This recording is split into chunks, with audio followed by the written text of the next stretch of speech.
नमस्कार, मी प्रशांत जोयेकर. आवाज इंडियामध्ये आपल्या सर्वांचं स्वागत आहे.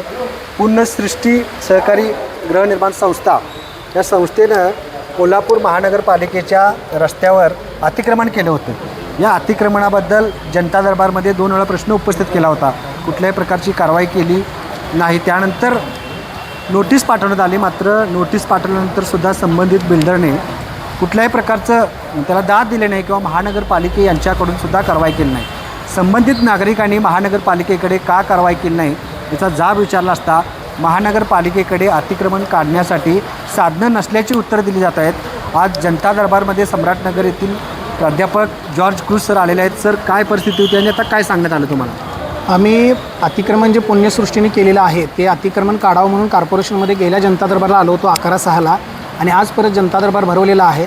तर नोटीस कॉर्पोरेशनने पाठवलेली आहे ती 23 तारखेला पाठवली होती, 23 जूनला, आणि त्याची मुदत होती अंतिम उत्तर द्यायची 30 जून. पण अजूनही प्रतिवाद्यांनी त्याचं उत्तर दिलेलं नाही. तर ते उत्तर न दिलं तर कॉर्पोरेशनने ते आपण अतिक्रमण काढून घेऊ अशा प्रकारचा उल्लेख त्या नोटीसमध्ये आहे.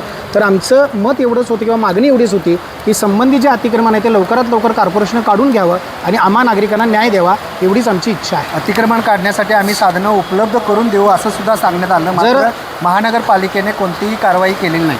जर कॉर्पोरेशनकडे संबंधित साधनं नसतील तर नागरिक स्वखर्चाने जी काही साधनं लागतील ते देतील. उदाहरणार्थ JCB आम्ही पुरवू, पण ते काढून घेणं गरजेचं आहे. कारण जर कायद्याचा वचक नसेल तर सगळी माणसं अशाच पद्धतीने वागतील.